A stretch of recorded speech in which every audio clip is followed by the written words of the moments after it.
Halo, apa kabar sobat YouTube semua? Berjumpa kembali di Lentera Belajar, channel belajar yang sebenarnya.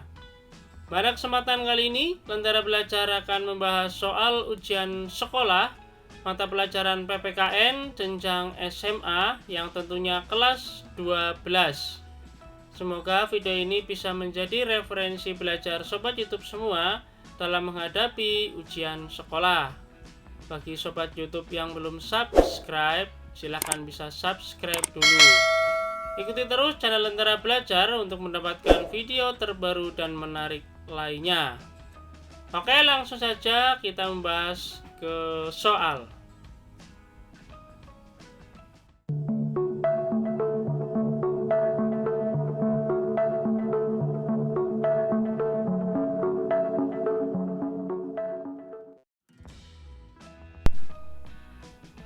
Soal nomor 1.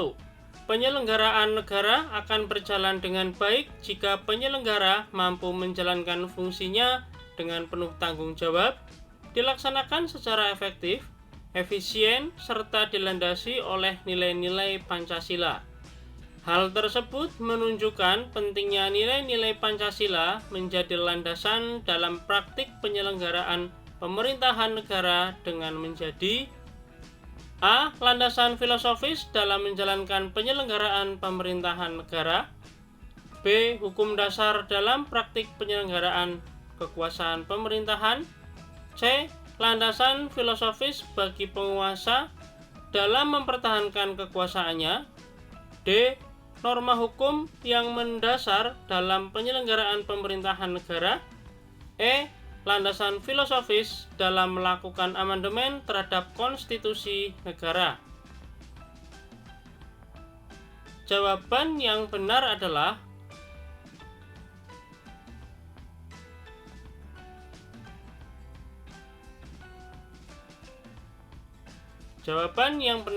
yang A. Landasan filosofis dalam menjalankan penyelenggaraan pemerintahan negara.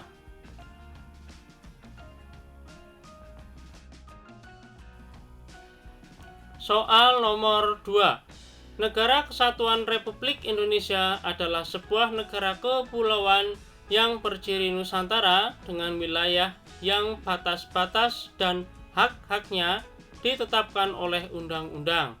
Pernyataan tersebut merupakan bunyi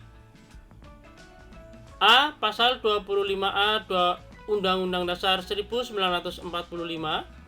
B. Pasal 25B Undang-Undang Dasar 1945. Yang C. Pasal 26 ayat 1 Undang-Undang Dasar 1945. D. Pasal 26 ayat 2 Undang-Undang Dasar tahun 1945. E. Pasal 27 ayat 3 Undang-Undang Dasar tahun 1945. Jawaban yang benar adalah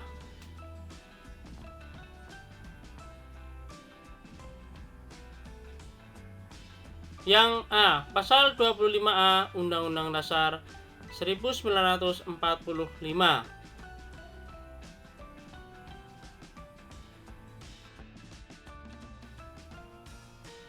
Soal nomor 3. Slamet adalah keturunan warga negara dari negara X yang menganut asas ius soli. Ia dilahirkan di negara Y yang menganut asas ius sanguinis. Kondisi seperti ini akan memungkinkan A. Slamet akan kehilangan kewarganegaraan. B. Slamet tidak memiliki kewarganegaraan.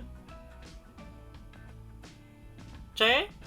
Slamet akan dapat dideportasi dari negara X. D. Slamet akan memiliki kewarganegaraan rangkap atau ganda. E. Slamet akan memiliki kewarganegaraan negara Y saja. Jawaban yang benar adalah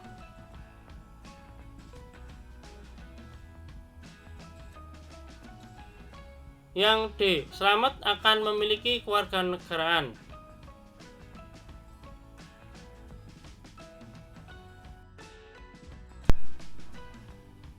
Soal nomor 4. Warga negara asing dapat memperoleh kewarganegaraan Indonesia, salah satunya dengan pewarganegaraan atau naturalisasi. Adapun naturalisasi pasif diberikan kepada warga negara asing yang A. Menetap di Indonesia 5 tahun berturut-turut, B. Yang berjasa bagi Negara Kesatuan Republik Indonesia, C. Yang telah membayar uang kewarganegaraan ke kas negara, D. Yang tidak pernah dijatuhi pidana dengan ancaman pidana 1 tahun, E. Yang bisa berbahasa Indonesia dan mengakui Pancasila sebagai dasar negara. Jawaban yang benar adalah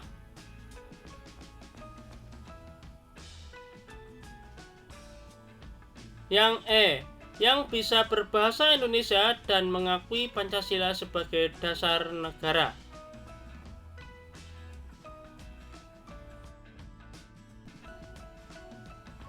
Soal nomor 5. Menurut pasal 3 ayat 1 Undang-Undang Dasar 1945, kekuasaan konstitutif dijalankan oleh Majelis Permusyawaratan Rakyat yang memiliki kewenangan untuk mengubah dan A. Menetapkan Undang-Undang Dasar, B. Membahas rancangan undang-undang, C. Membentuk rancangan undang-undang, D. Mengajukan rancangan undang-undang, E. Mengesahkan rancangan undang-undang. Jawaban yang benar adalah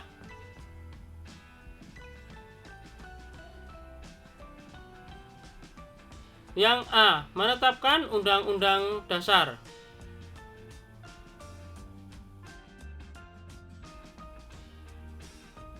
Soal nomor 6. Mahkamah Agung merupakan lembaga negara yang memegang kekuasaan di bidang yudikatif.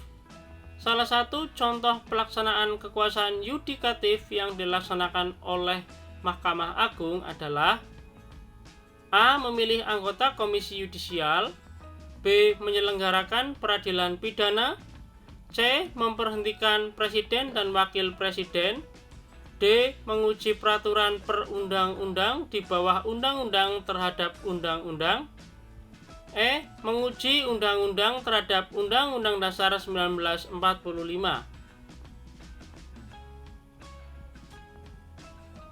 Jawaban yang benar adalah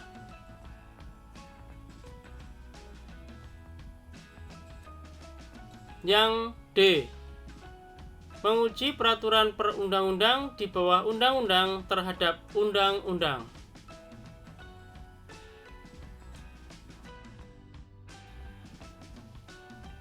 Soal nomor 7.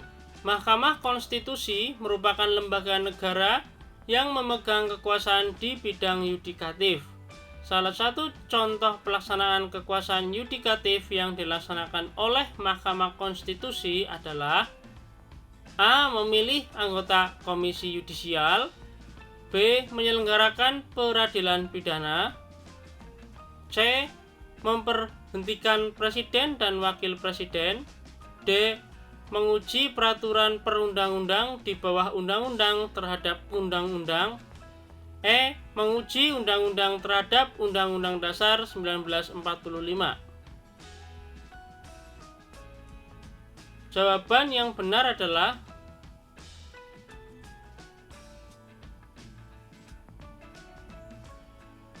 yang E. Menguji undang-undang terhadap Undang-Undang Dasar 1945.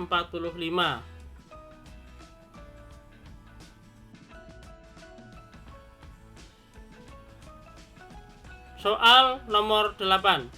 Konsekuensi logis ketentuan pasal 18 ayat 1 Undang-Undang Dasar Negara Republik Indonesia tahun 1945 adalah adanya pembagian urusan pemerintahan antara pemerintahan pusat dan pemerintahan daerah. Pemerintah daerah diberikan kewenangan untuk menjalankan seluruh urusan pemerintahan di daerah. Yang menjadi ranah kewenangan pemerintah daerah adalah A. Peradilan atau justisi, B. Politik luar negeri, C. Kebijakan kesehatan, D. Mempertahankan dan keamanan. E. Moneter dan fiskal nasional. Jawaban yang benar adalah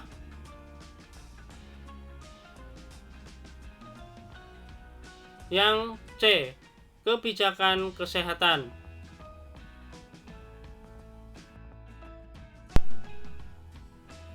Soal nomor 9. Contoh hubungan fungsional antara pemerintah pusat dan pemerintah daerah adalah A.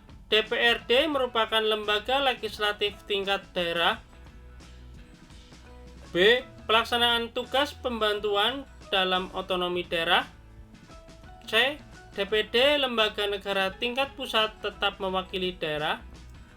D. Presiden pelaksana pemerintah pusat dan gubernur tingkat daerah. E. Gubernur, bupati, dan wali kota merupakan lembaga eksekutif daerah. Jawaban yang benar adalah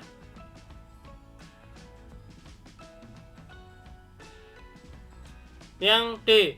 Presiden pelaksana pemerintah pusat dan gubernur tingkat daerah.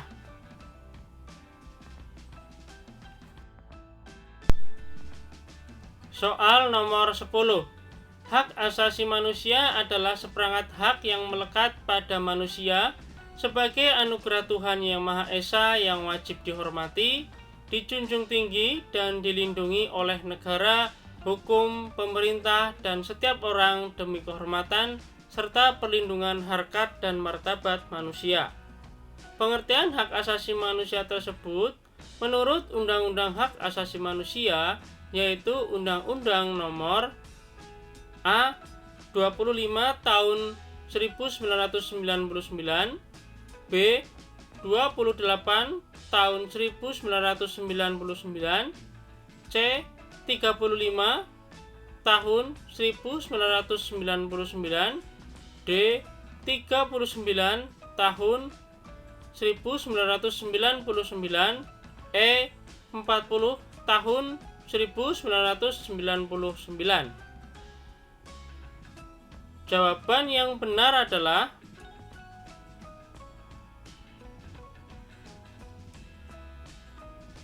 yang D.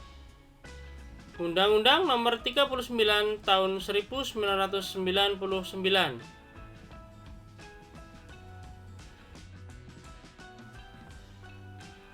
Soal nomor 11. Landasan konstitusional atau struktural dalam penegakan hak asasi manusia di Indonesia adalah A. Pancasila sila kedua. B. Undang-Undang Nomor 39 Tahun 1999. C. Pasal 28A sampai 28J Undang-Undang Dasar Negara Republik Indonesia 1945. D.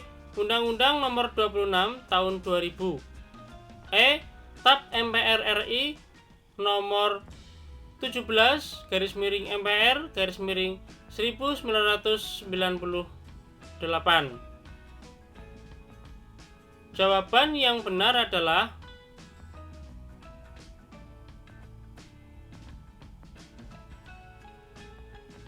yang C. Pasal 28A sampai 28J Undang-Undang Dasar Negara Republik Indonesia 1945.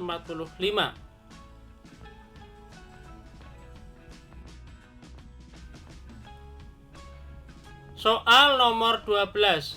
Semua orang berhak mendapatkan semua hak. Apakah hak sipil, politik, atau hak ekonomi, sosial, dan budaya? Pernyataan ini merupakan ciri khas asasi manusia. A. Hakiki, B. Memaksa, C. Universal, D. Tidak dapat dibagi, E. Tidak dapat dicabut. Jawaban yang benar adalah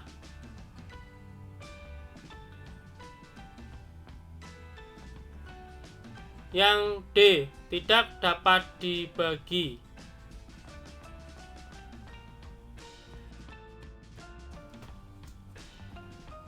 Soal nomor 13. Demokrasi adalah suatu pemerintahan dari rakyat oleh rakyat dan untuk rakyat.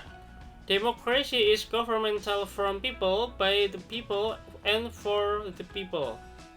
Pengertian demokrasi ini dikemukakan oleh salah satu seorang mantan Presiden Amerika Serikat yang bernama A. Jimmy Carter, B. John F. Kennedy, C. Abraham Lincoln, D. Ronald Reagan, E. Barack Obama.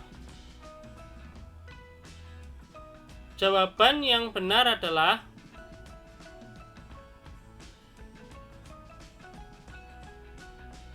yang C. Abraham Lincoln.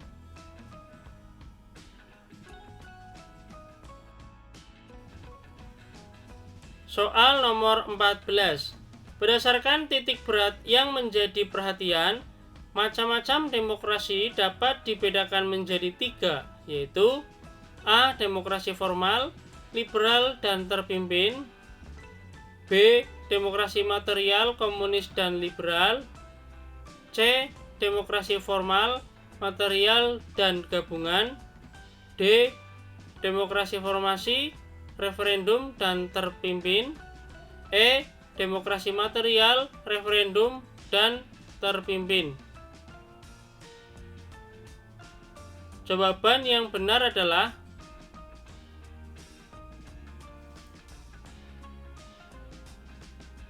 yang C. Demokrasi formal, material, dan gabungan.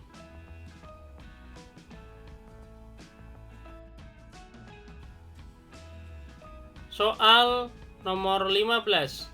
Demokrasi Pancasila adalah suatu paham demokrasi yang didasarkan pada kepribadian dan falsafah kehidupan bangsa Indonesia yang diwujudkan dalam ketentuan-ketentuan Undang-Undang Dasar Negara Republik Indonesia tahun 1945. Pengertian demokrasi Pancasila ini dikemukakan oleh A. Profesor Dr. Andes Notonegoro, B. Profesor Sacipto Raharjo SH, C. Profesor Wiryono Projodikoro, D. Profesor Darji Darmodiharjo SH, E. Profesor Dr. Umar Seno Aji. Jawaban yang benar adalah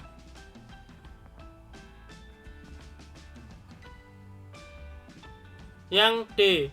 Profesor Darji Darmodiharjo SH.